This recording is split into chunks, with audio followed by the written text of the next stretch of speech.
What's a really simple thing that can actually kill someone accidentally that isn't common knowledge? If potatoes are not stored properly and becomes rotten, it produces a toxic gas and can make a person unconscious if they've inhaled enough, and or even death in some cases. There was a news article back in 2013 of an entire family in Russia that was killed by it.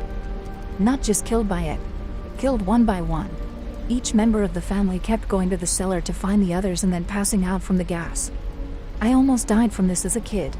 My grandma had a potato box in her kitchen, which is exactly what it sounds like. It's a wooden box about the size of a trash can and has a lid on top. You store potatoes in it. When I was 10 or so, I was playing in the kitchen and I got curious about it. I was never especially interested because, it was a potato box. What do I want to look at some potatoes for? But for whatever reason I got curious, opened the lid, and woke up on the floor some time later with my chest burning so badly that I could barely draw a breath to cry for what felt like ages. I didn't find out why that happened exactly until I was an adult and saw a comment like this on Reddit, but I was scared to even go near the damn potato box for the rest of my childhood. Lol. Oleander. Many people forget they're poisonous. Its long straight branches look ideal for roasting food over a fire. About 20 children die each year in California from this plant. As they roast marshmallows, the sap inside the stick seeps out and into the food. The smoke they produce is also poisonous. Some folks have asked for clarification on the number of deaths. The number cited was given to me by a doctor of biology, PhD, but it was a while ago. She was infinitely more intelligent than me, and I have no reason to doubt her. That said, I imagine the fatalities vary each year. It is a popular, hardy, ornamental plant found in many backyards. Driving home from work in heavy traffic, my sister saw a mother pick an oleander flower from a hedge to give to her baby/toddler in a pram. She U-turned, raced back to them, pulled up on the curb next to the mom to, rather frantically, tell her to take the flower away from her child as it could kill them. Do not pick flowers, or plants in general, if you don't know what they are, especially not to give to children of an age prone to eating them. Dung cane, oleander, daffodils, philodendron. All super common house plants. A few that can kill with even the smallest of doses.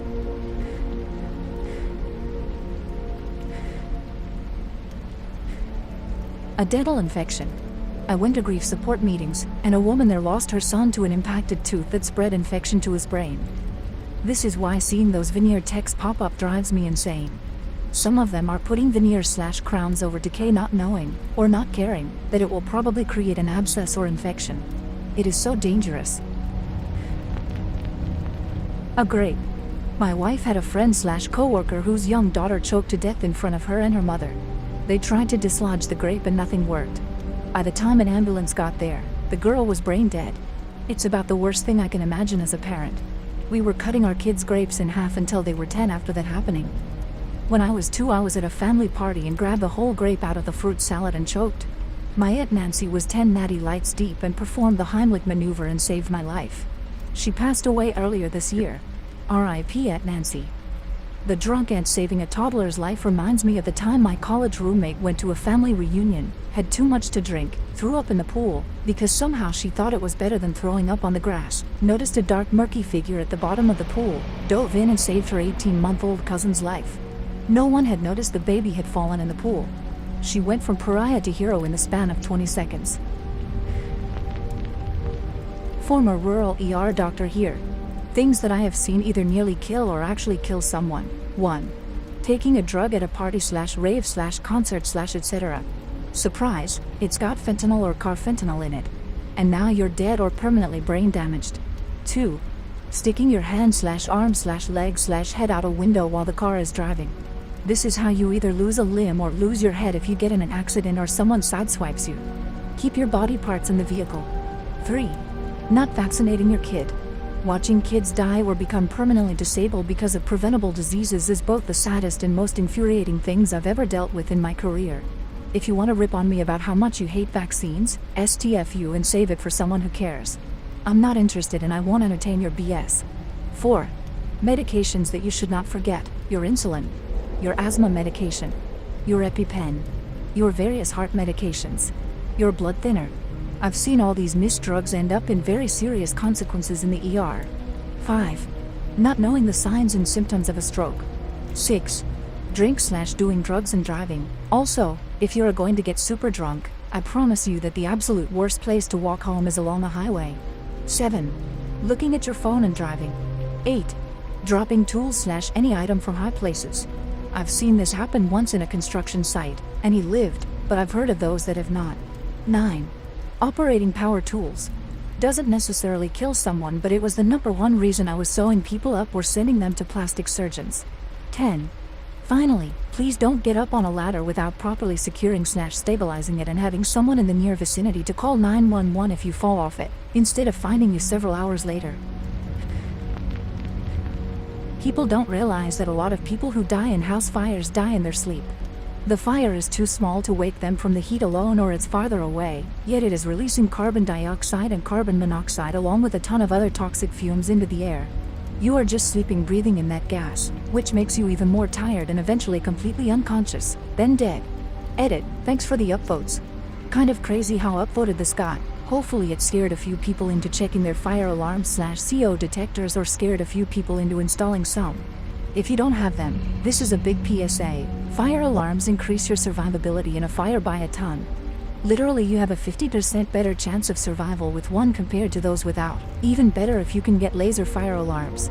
Get/check those alarms, and make a plan in case of fires, and get fire extinguishers/learn how and when to use them if you can afford to, if not for you but those you care about in your home. Check your batteries. Wish you all the best. Hitting your head, r/TBI, traumatic brain injury, is full of stories about simple slips and falls that resulted in death, at least temporarily, and lasting effects. I simply fell on ice at work. Bam. Unconscious, woke up saying I was okay. Got talked into getting in an ambulance. Started dying in the ambulance from a severe brain bleed. Coma, expected to die, survived.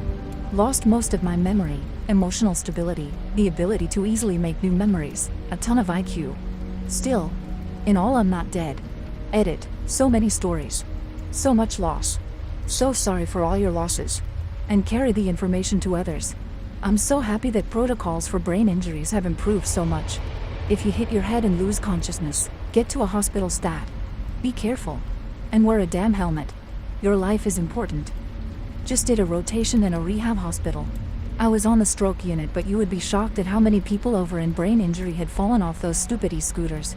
Also, I'm sorry to hear about your accident. As you said, TBI can change your life pretty quickly. Sounds like you have the right outlook, though. Inhaling helium. Plus, helium is used medically and is finite, so shouldn't be wasted in balloons anyway. I was looking for this. A while ago I took a breath from a helium balloon, made a funny voice for the kids, ha ha ha yada yada. I then made the mistake of immediately taking another deep breath from the balloon without taking any air in between. Almost immediately I started losing consciousness. Luckily I remembered I'd seen an episode of 1000 Ways to Die where some college kids climbed into a massive helium balloon and died within minutes, so I knew right away what was happening and quickly started taking deep breaths. I was fine within 5 minutes, but it was scary AF. Over drinking water. Hijacking your comment, giving little babies water to drink. Doesn't have to be much, it kills them very easy. Playing in a deep hole at the beach. I had a friend who as a student had a holiday job in construction. One day he was digging a trench which collapsed on him and he was dug out by his crew. It was about midday, but they all knocked off for the day and went to the pub where they all got drunk, which he thought was great as they were buying. When he asked if it was some sort of tradition, they explained that usually the person caught in the trench didn't survive. Being shoved. Seen too many videos of fight/scuffles where someone is shoved or punched, and they trip on concrete and suffer fatal TBIs hitting their head on concrete. The brain is fragile. Protect it. One of my friends was mucking around with me at school kinda play fighting, and tripped me over. I hit my head on the concrete, and I have 2 vague memories after falling of being walked through the hallways supported by someone, then appearing in the nurse's office. I was proper concussed by the incident and had a routine CT scan to check for brain injury. That was fine, but they inadvertently found an arachnoid cyst which was 13 centimeters long and taking up about 1/3 of my skull, pushing my brain to the side. To briefly explain what that is, your brain is surrounded by a membrane, and in between that membrane and your brain is called the subarachnoid space. Cerebrospinal fluid goes through fluid pathways in that space to coat your brain. Due to a defect that was likely there since birth, one of the fluid pathways had a dead end, and from the natural circulation of CS fluid this was extremely slowly filling up that part of the membrane like a water balloon. Your brain is actually extremely compressible like a sponge with no bad effects to a certain point if it happens slowly enough. I likely would not have detected the cyst until eventually starting to get really bad migraines and more serious symptoms a lot later in life. Had an operation to have an internal tube installed that now drains the cyst like an IV drip into my abdominal cavity. Since CS fluid is basically just saline, it just gets harmlessly absorbed by the tissue there. TLDR, got concussed from a fall, brain scan after found a much more serious medical issue purely by coincidence. Since this blew up a bit more than I expected, here's a CT shot of the cyst for the curious. Brain is white, the cyst is the dark area. Confined spaces. If it only has one way in and out, especially if it is below ground, there is a very real possibility that there isn't enough oxygen in there to support life. Even something as simple as rusting metal can remove the oxygen from the air, and if there isn't airflow going through the space, the oxygen-depleted air won't be replaced. Other processes can remove oxygen or produce actively toxic gases. This sort of thing often kills more than one person, as the first person to find the victim goes in to rescue them and becomes the second victim. Also, to fully understand how dangerous this is, a person has to understand that your body does not tell you you're suffocating in a low oxygen environment. It's not like you feel you're choking or can't breathe. Breathing feels normal, you just get lightheaded and a few moments later you're unconscious.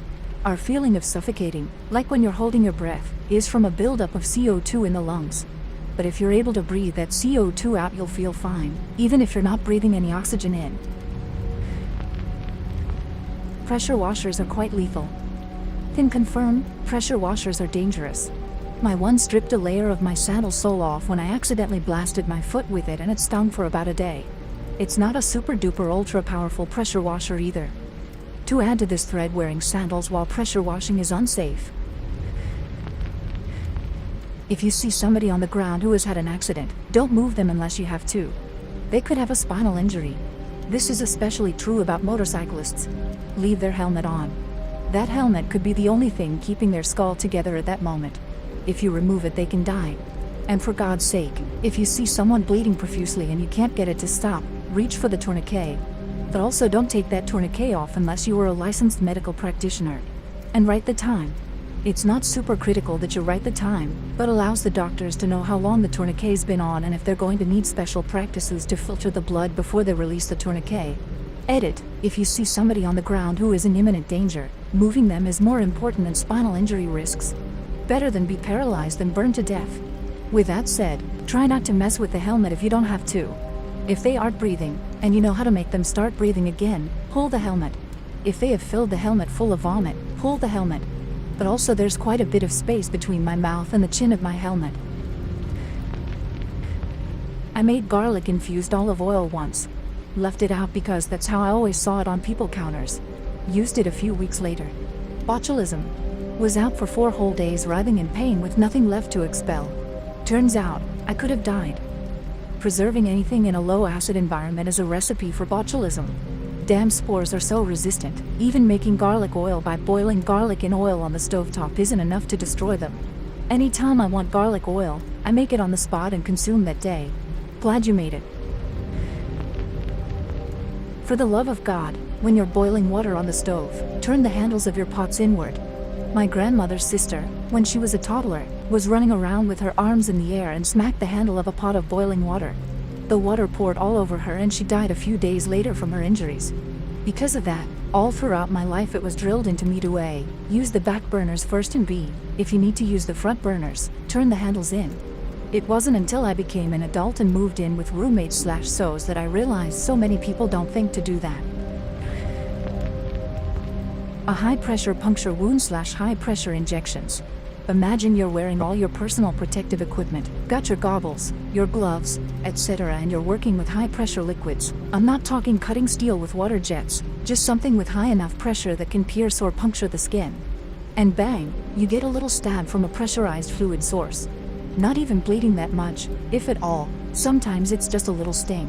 But you go to medical and get the assistance, and after a day, your hand is sore but otherwise fine. If you obtain one of these injuries and don't alert the medical staff, you typically lose the limb. It can be just as bad with water/steam as with chemicals. This was a safety moment at my company due to a mechanic getting a pinprick while changing a line. While he went for medical help, he didn't tell them it was a high-pressure wound. As such, he progressively lost 3 fingers on his hand because the substances were blasted into muscle tissues and caused necrosis, slowly. Not fluids, but I had a teacher in the union who had a nail in his brain. He was an elevator worker and shooting very thin nails into the shaft to reinforce certain parts. He said one sparked and he thought nothing of it. When he came up, his buddy noticed a tiny hole and crack in his glasses and told him he needs to get it checked out. Teacher insisted he probably just dropped them earlier, but the coworker made him go to the ER. And of course they found a 3-inch nail in his brain and couldn't remove it. It's a miracle it never affected him or anything. He was the one that got me to buy S&W ballistic safety glasses that can stop a .22 mag. Wear 'em every day. Edit, to clarify, the nail went in right next to his eye, more to the sides of the glasses. As far as I know, it is still in his brain to this day. It was a very thin nail. He has to take some pills to prevent some kind of further damage from the metal too, I believe. It happened in the late 90s. I haven't seen him since I left the union 5 years ago. Arty buses. My wife's cousin was on one a couple of years ago. They were all dancing on the bus while it was driving on the 101 freeway in LA, and she slipped and fell against the door. The door gave way and she fell out of the bus at freeway speeds and was immediately run over by a car. There wasn't much left of her, closed casket for sure. She was celebrating her 30th birthday, but instead she died and left behind 5 kids, all under 10. Jack Daniels died because he kicked his safe. Yes, that Jack Daniels. He broke his toe when he kicked it. Bone marrow entered his bloodstream, and in about a week, the dude was done. Recently did the tour. It was months and several surgeries later that he died from sepsis. The joke is he came into work early and forgot the combination and in frustration kicked it. The employees joke that coming to work early will kill you. Don't ration your water if you get lost in the woods. Many hikers die of dehydration with a backpack full of water. The best place to store your water is inside you. Because the human body is well adapted to conserving water and has a lot of tricks to use. But being dehydrated actually causes you to use more water, which makes the problem worse. That said, don't guzzle it all down at once, of course. If you drink too much at once, your body will need to get rid of the excess water to maintain balance, so you'll soon be uselessly pissing it out. Just continue drinking water at a normal rate, as if nothing is wrong. I don't think people realize that one punch can kill a person. That is why nobody should be violent. Also, a different kind of thing. Traces of nut. I did not know just touching something that somebody who had touched a nut could cause an allergy for somebody. According to family lore, my great-grandfather accidentally killed a man by punching him once. He was guilt-ridden about this for the rest of his life, and it turned into one of those things nobody ever talked about until his generation died off. An abscessed tooth. Lost a friend who just figured it was a regular toothache. The infection made its way into his bloodstream, and that was it. I had a tooth infection last year. It was weekend and 2 days with bank holidays after that. So I went to the ER. Half my face was swollen, and the ER doctor had the audacity to ask me why I was there. Why couldn't I just go to a dentist or wait for the GP next week? He was so mad, but he prescribed antibiotics. I think it dawned on him that the dentist was already closed and it was a long weekend, but he didn't say anything, just wrote the prescription and told me to leave. He also told me I wasted his time. Yeah, wasting 2 minutes of his time instead of wasting a lot of resources a week or so later due to sepsis. I should have reported him. Crowded balconies or decks. When they're over capacity, they can collapse. Oof, this happened in Berkeley about 10 years ago, right near me and my friends. We were just walking down the street near the library. UC Berkeley has Irish exchange students every summer for sports like soccer. There was a big party in someone's apartment downtown off Shattuck. 8 guys, all Irish exchange students, who'd been drinking heavily, decided to hang out on the balcony. Except it wasn't a balcony, it was a large decorative stone planter box, maybe 6 feet by 2 feet, that suddenly broke off of the building and fell 4 stories. They all died right there. We spent the whole night drinking on a rooftop and crying after that. Can't imagine how their families must have felt. I was on a J1 that summer in Santa Barbara, so this was big news to all of us Irish over the summer and was so devastating. Few details slightly wrong with your post, just want to correct it for anyone reading. 7 died, 6 Irish, 1 Irish American. They were likely drinking, but no evidence or necessity in mentioning they were drinking heavily.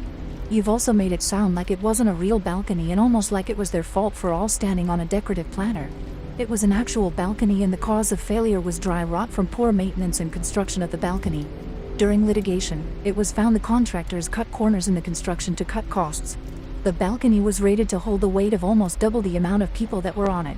The kids did nothing wrong. Allergies. My wife and I were at a Cracker Barrel and my wife ordered a salad. She asked for no bacon. She explained to the waiter that it was a bad allergy. Food is delivered and there is bacon on the salad. We send it back and reiterate the health implications. The waiter brings it back, and it was clearly the same salad as before but with the bacon scraped off. Some bacon pieces were still in the bottom of the bowl. At this point I asked for the manager. I explained what happened, what we told his waiter, and then showed him the bacon on the plate that got returned to us. He looked furious, excused himself briefly and returned with a fresh salad. Assured us he made it himself and to not worry. Then disappeared with the waiter for 5 minutes. I don't know what he said, but the waiter was visibly down the remainder of the evening. My wife winds up spending an entire day puking with an agonizing migraine and severe pain under every joint in her body after contact with any pork, gelatin and chemical derivatives included. Other people aren't so lucky and go into anaphylaxis. Just don't cross-contaminate food or assume someone is just being picky. You might kill them. Going to include very few details because I don't want to ever deal with him finding this post. I have a friend who is the most loving and gentle father to his kids that he could be. Pure love for his family ever since he became a parent. All the kids are very young. One of them was maybe 3 and like toddlers they tend to explore and go wherever they can. One of those simple activities we all do every day without thinking about it. One day in the morning ready to go to work, he backs his car out of the garage, stops in the driveway because he forgot something inside. In between those slight hectic moments of being late, going in and out of a door, his 3-year-old wanders out into the garage, and just outside. My friend returned to the car, puts it in reverse ready to hurry to work like any other day, and bumps into his child who just happens to be in a blind spot near the corner of the bumper. He was only going maybe 3 to 4 meters per hour, but for a child's head, that's all it takes to create severe trauma that became a brain bleed situation, and he passed a couple hours later in the hospital. This is a man who has lived life the right way and helped people every chance I've ever known, but this world is just an absolutely harsh, random bitch. When I was growing up, my mom knew a woman who did the exact same thing and accidentally killed her son. That story has always haunted me, and I'm always sure to double check when I back up in my car, just in case. That is just one of the worst possible things I can imagine a parent going through. My understanding is this is why all new cars are required to be manufactured with backup cameras. This is also one of the many reasons I find it so upsetting that cars and trucks just keep getting bigger and bigger. Some of the beasts I see out there on the road are so tall that you wouldn't even be able to see a child from the driver's seat even if they were standing right in front of the vehicle.